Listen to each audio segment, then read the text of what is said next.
everyone. I'm Denisha Devnarayan, and you're watching the Full Quota podcast on One World Sports Radio.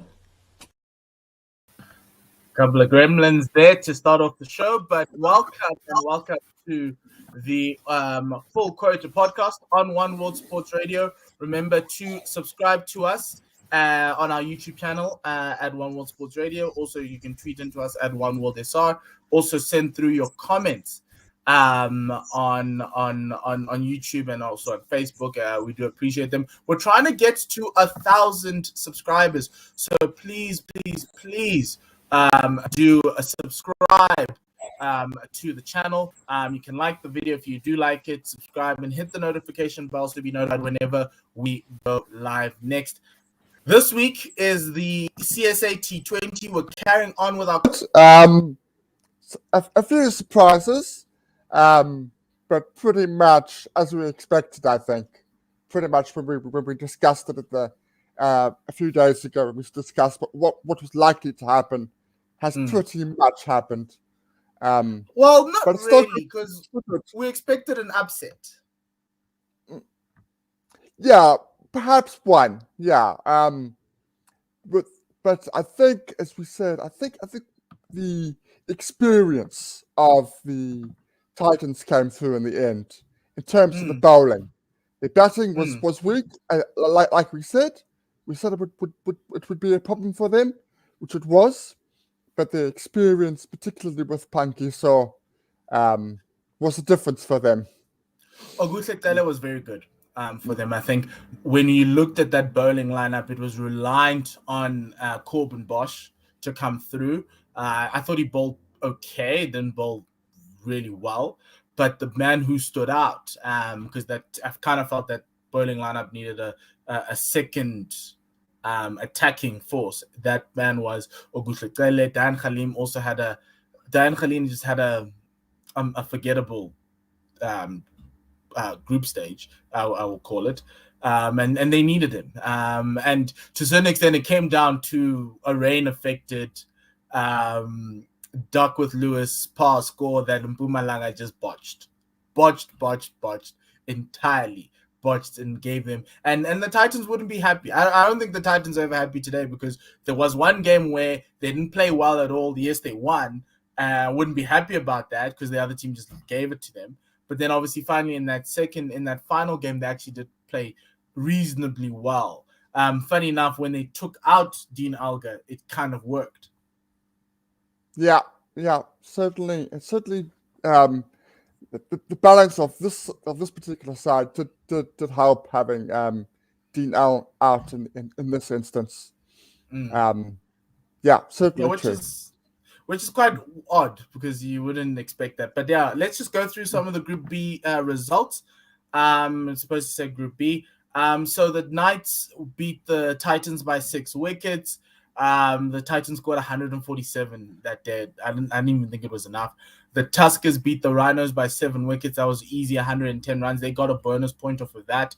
And then the Knights beat the Tuskers again, winning a bonus point with that 34-run victory on the next day. Then the game of, I think, the entire tournament, like let alone the super over between the Northern Cape Heat and the Lions, this Duckworth Lewis affected Rhinos chase. They came down with a 9. Was probably one of the best TV moments you could have ever asked for from a cricketing perspective. It literally cut the gap in half, but the Titans end up coming through that one. And then the Titans again on Thursday morning, showing their bowling experience, as Tim has said, winning that match against the Tuskers by 24 runs. The Knights after that and the Rhinos had a no result because it was abandoned terrain. You can see the table there at the bottom. The Knights on 10 points, the Titans on 8. The Tuskers, who are 1 win away from making it through, obviously losing to the Titans in that final game on 5 points, and then Rhinos coming out with something. They came out with 1 point. But for me, that let's talk about that Rhinos and Titans game, because for me that was entertainment for just 45 minutes, just 7 overs, get what you want, and they started off well. They broke the back of that chase. They needed, I think, then they needed 32 or 40 balls, and it just fell apart. It just fell apart. I love the fact that they were running on every ball. It was very risky, but it was one of those situations where they knew that if they allowed dot balls to accumulate, they'd find themselves in trouble. However, they just kept on getting themselves run out, and that was the disappointing part about it. So what did you make of that game? Because I was just like flabbergasted. You knew that once Ruben Herman got out, you pretty much knew that was it. He was, he's been quite good in this tournament, showing them how to play. But you knew that once it was 45-2, even though the situation, the runs per over was very gettable, the rest of the guys were going to struggle. They were always going to struggle to get to that total. And the experience, as we said before, the Titans came through in the end. They'll be gutted, no doubt about it. The Rhinos, even before the rain fell down, they gave the Titans all sorts of trouble with the ball at the start of the day.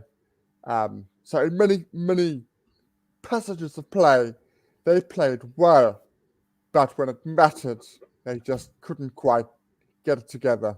And those two overs of Pangiso were just so crucial for them. Yeah.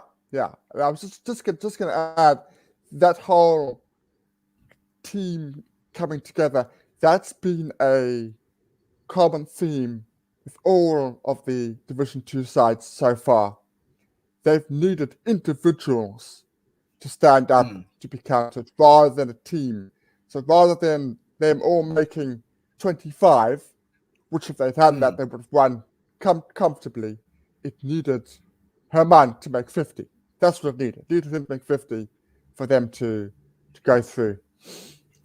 And it also kind of showed their inexperience and the reason why they're Division 2. Like I was obviously talking on Twitter with a couple of guys, and I kept on saying that it's who they are. This is the fact that they don't have the experience. This is what it is. This is what you get with the Division 2 side. You're going to get muffled thinking. You're going to get muddied thinking. You're going to get sticking to one plan and trying to go through with that when they got over the run, when they brought the run rate under 6, they needed to change, but they didn't know how to.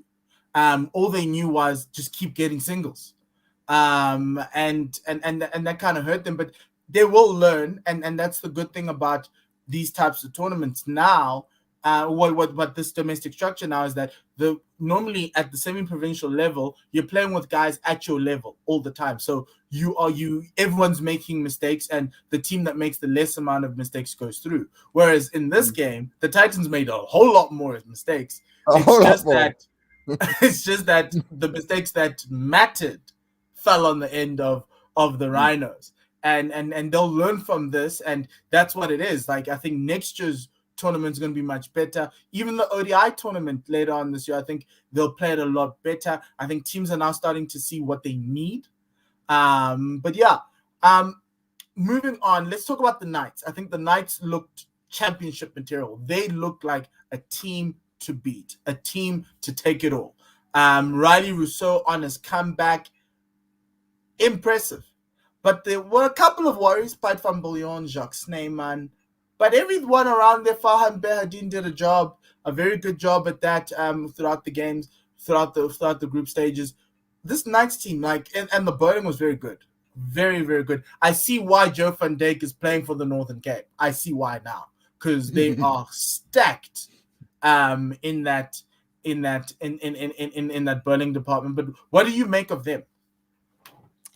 Very strong, as you say, very strong. They really cemented their credentials as, at the moment, tournament host favourites for the tournament. They're definitely favourites at the moment, anyway. I thought they were very impressive. But as I said before in the last pod, and as you alluded to, there are weaknesses. Very disappointed in Jacques Snyman. He had a very successful time overseas in Ireland, playing against Irish cricketers, doing extremely well. Thought that form would transfer over here and he'd hit the ground running. He was disappointing. Pite was disappointing. I actually think that Joel Kutsia was the better bowler in the lineup for the Cheetahs for the Free State side. You can call him tournament. Cheetahs, it's fine. Yes. I think the boy that went to the CPL was almost a little bit tired. He did okay. He did okay, but he didn't light any fires like he did at the CPL. So if I was him, I'd be a little bit disappointed, but overall very strong and very, very good. And you could never discount Behardin. He's just such a good journeyman. He is what every team needs in T20. Just a guy who will always just be accumulating runs.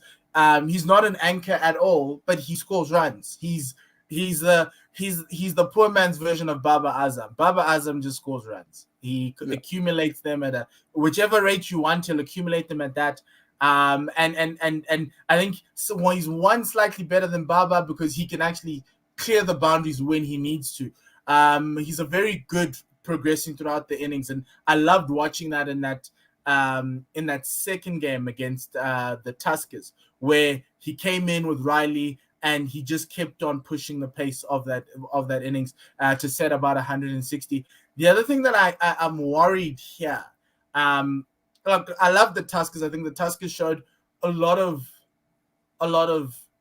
fight. I think they showed that they are actually pretty close to being a Division 1 side based on what they have. I think the bowling needs a little bit more work.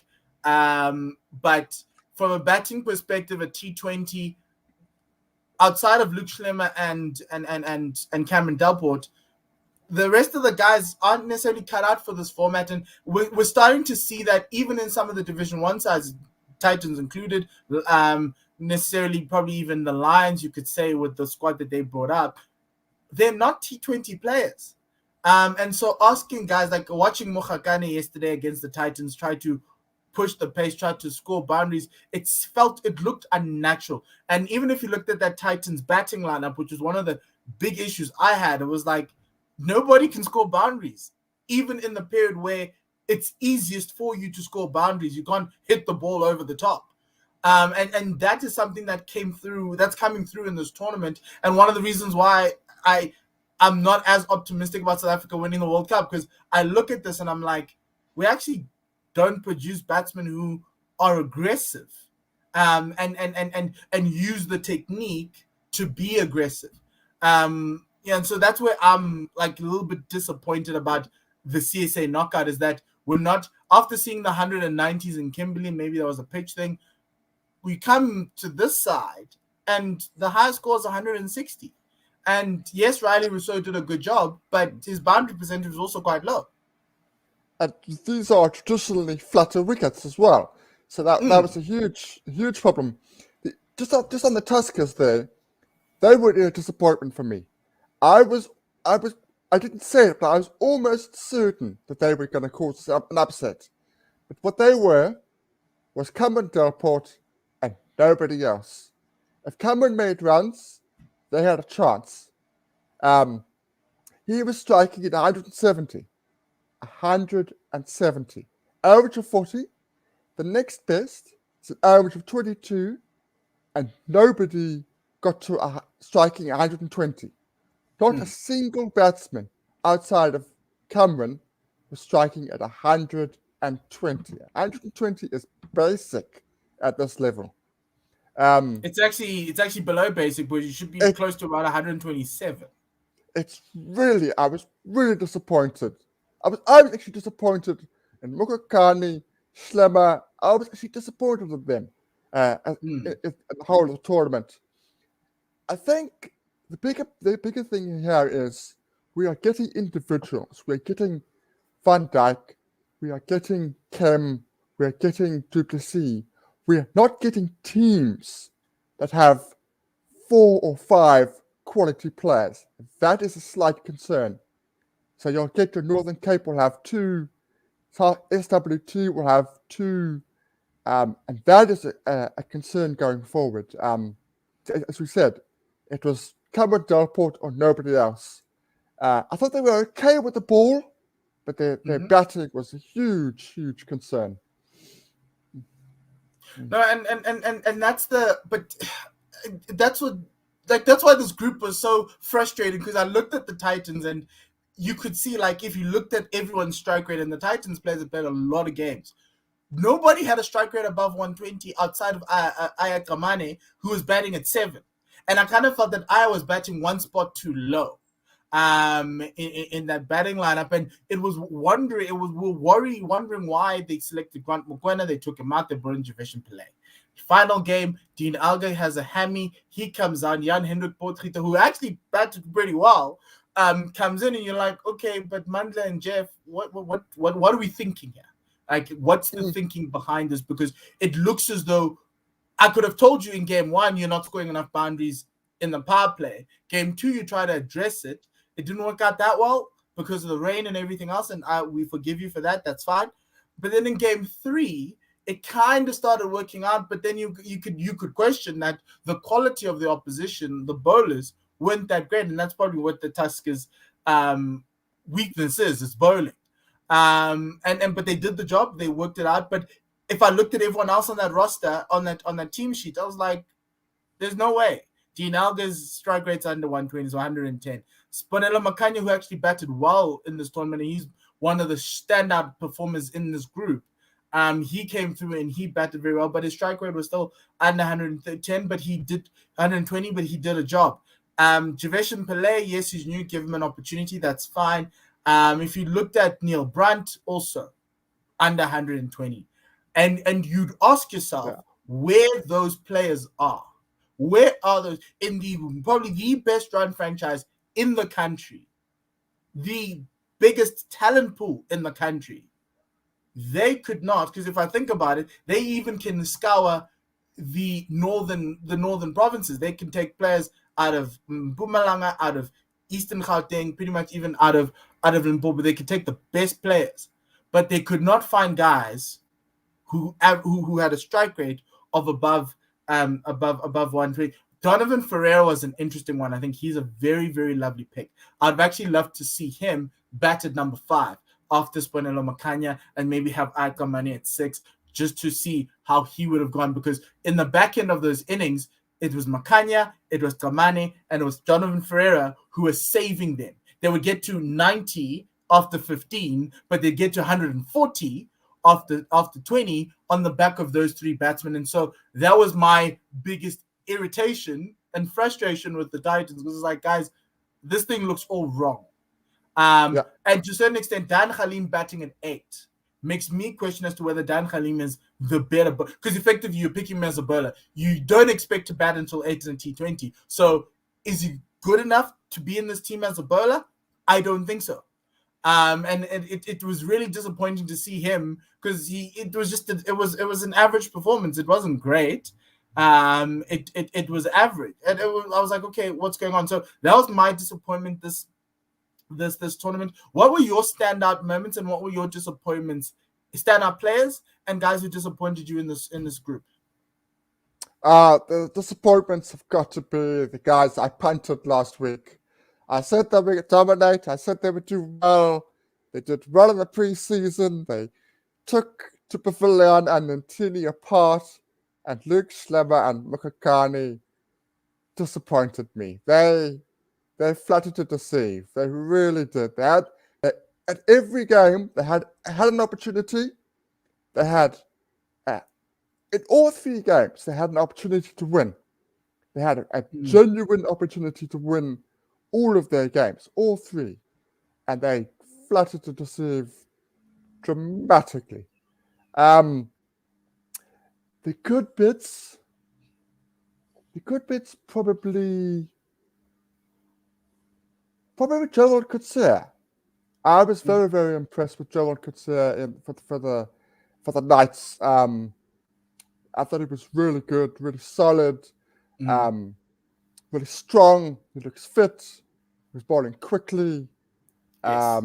He looks like someone who Alan Donald has been working on. It's like his pet project, Yes. which is fun. Yes, which I'm absolutely fine with. I'm absolutely fine with that one. The other one, this is a slightly one to the left. I punted him again last week as well. Barmani was not good with the bat. He struggled with the bat, as did the Rhinos all the way through. However, I thought he's got a lovely action. I saw him bowl. I thought this is something to work on. There's something there. It's nice, smooth, consistent action, decent pace. Not quite, actually quicker than somebody like Pitler Quayle. So there's something there. There's definitely something there to work with as a bowler, definitely. So yeah, those are my general points of good and bad. Out of that Rhino side, Schroeder, really loved him. Really thought he was a good spinner for them. I thought he was pretty. He bowled really well against the Tuskers. I think he kept his side in. The other guy I was impressed by, but who stood out for me was Pangiso. I think Aaron will give you Aaron-esque things because he's one of the best spinners in the country. But I kind of felt that, as you said last week, that Aaron needed to bowl well to keep the Titans in the game, in the tournament. And those 2 overs against the Mpumalanga Rhinos were exactly what you had said. He bowled it expertly. He was just so good. But yeah, I really enjoyed watching that. I was like, okay, this is Aaron Pangiso, and I really do hope that he continues to thrive at the Titans. I miss him at the Lions, I really do. But I hope he thrives at the Titans. Now let's move on to the Group D fixtures. We start on Monday with G-Bets Rocks, also known as the Paul Rocks, also known as Boland, taking on the G-Bets Warriors, which is the Eastern Cape side out of Gqeberha. And then in the afternoon, it's another Eastern Cape team, Border, out of East London, playing the Limpopo Impalas. So it's a Division 2 clash. Then the following day, you've got the Impalas against the Warriors, the Lanyati against the Rocks, and then finally the Impala against the Rocks and the Eastern Cape Lanyati against the Warriors to end off with the Eastern Cape clash. Tim, we don't have the squads as of yet. CSA has not released the squads. The teams have not released the squads, but you have some information about the Warriors, their full squad and the injuries in and around. So please do let everybody, myself and everyone know what's happening from that team out of Gqeberha. Okay, so the Eastern Cape the Warriors have had to bring some people in, and due to some injuries. So they've got Liso Makosi, Akona Mnaka, and Stefan Tate are all injured. All left arm, interestingly. All unfortunately they are. Robbie P working these left armers a lot these days. It's pace and everything, all sorts there. And he's brought in Kyle Jacobs, who's a leg spinner. He is 20. His grandfather, interestingly, played in the Hawa League back in the day.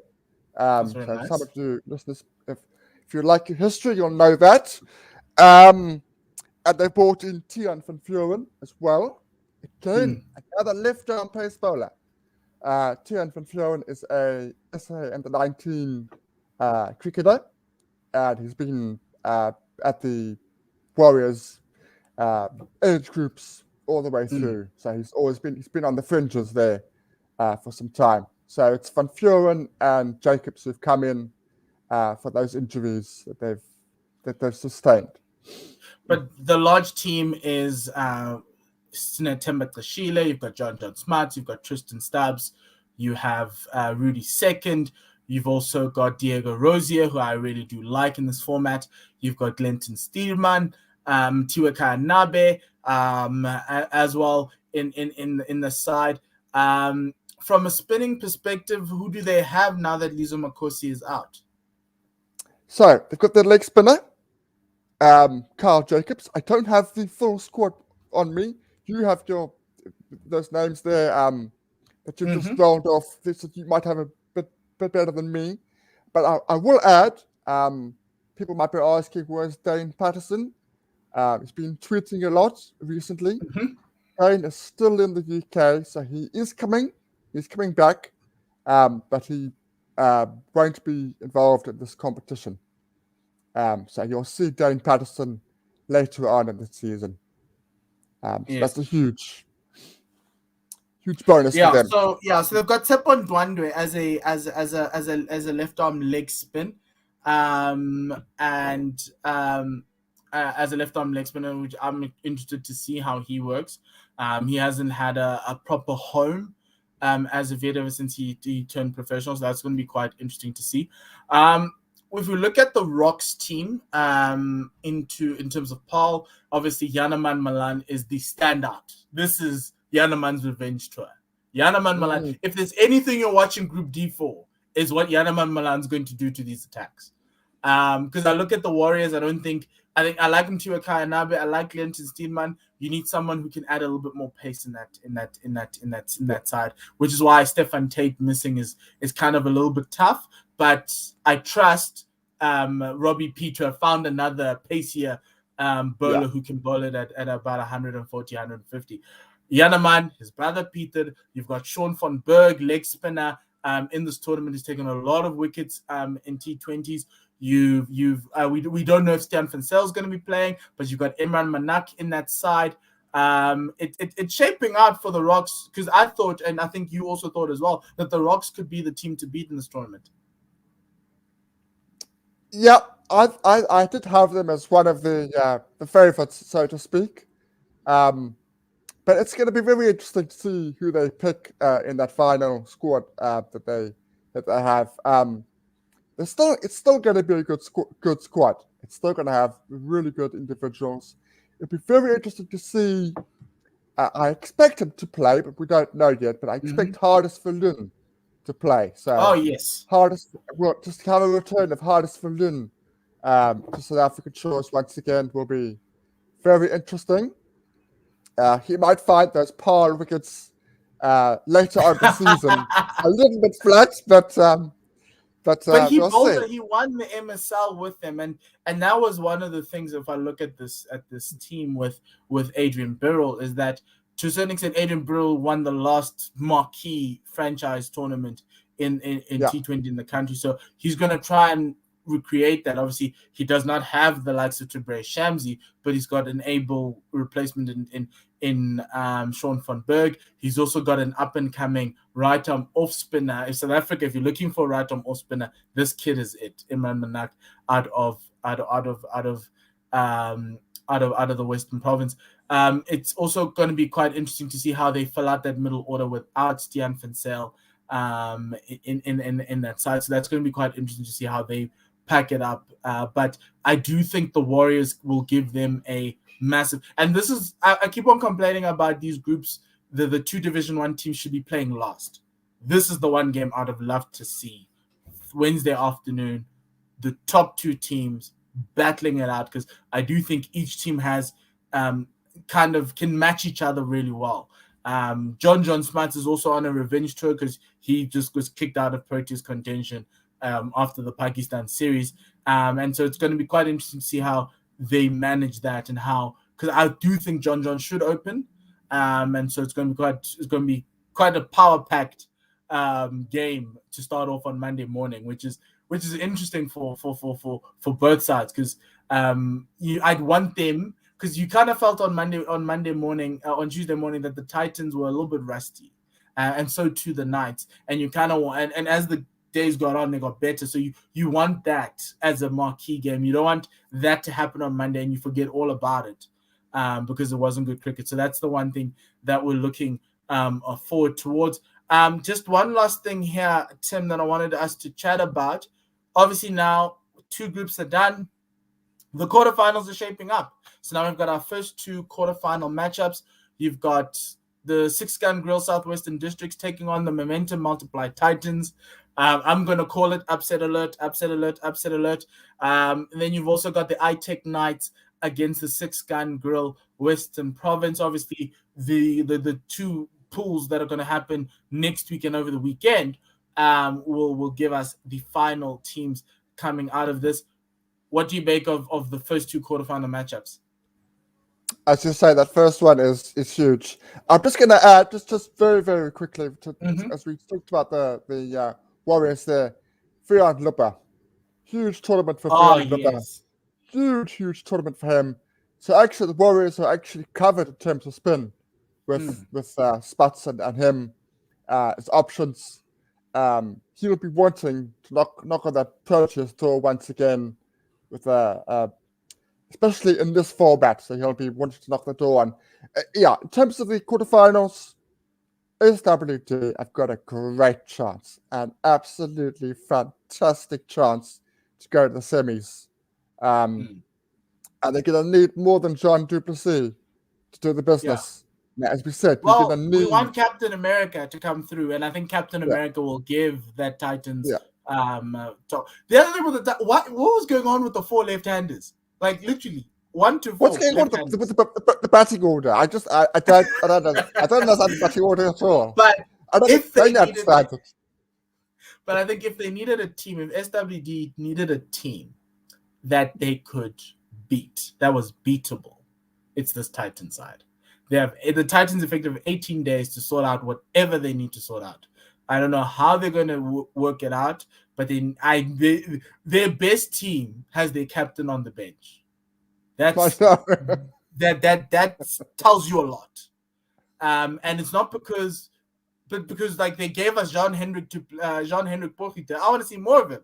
Like I really do want to see more of him. And I also do want to see more of Jivesh Pillay. I want to see more of Dramani up the order. You want to see Makanya. You also want to see Donovan Ferreira higher up the order, because those are your game breakers. If your game breakers don't get enough balls, the Titans will be out of this game. And the way that the Southwestern Districts bowl, they're probably one of the better bowling attacks in Division 2.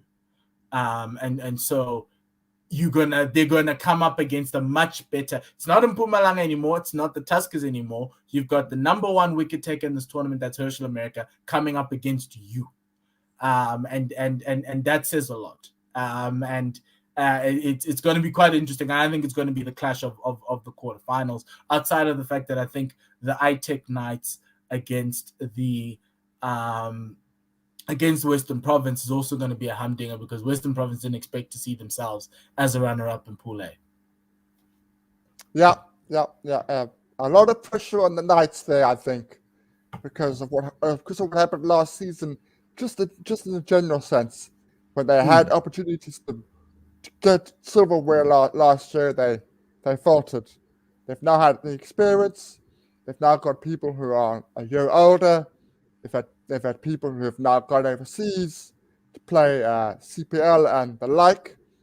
This is a great opportunity for them to say, we are going to belong and we're going to succeed this season. So, and it also buys them rest. It buys all the 4 teams a lot of rest. They've got 18 days until the first quarterfinal.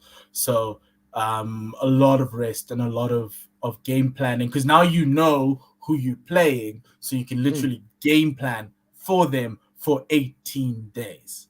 And also you know that whoever's going to come out of that semi-final, that quarterfinal, it's quarterfinal 3. Okay, so it's 3 and 4. So you kind of then can game plan for the teams while watching them play in this tournament. So they've got a lot more time compared to the teams in Group D and Group C.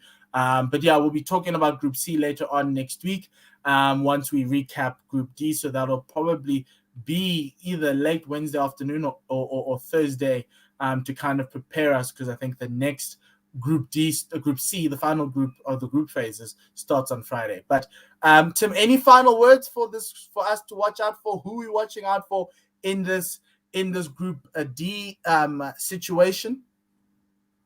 I like what Robbie is doing at the Warriors. I like the fact that he's promoting youth.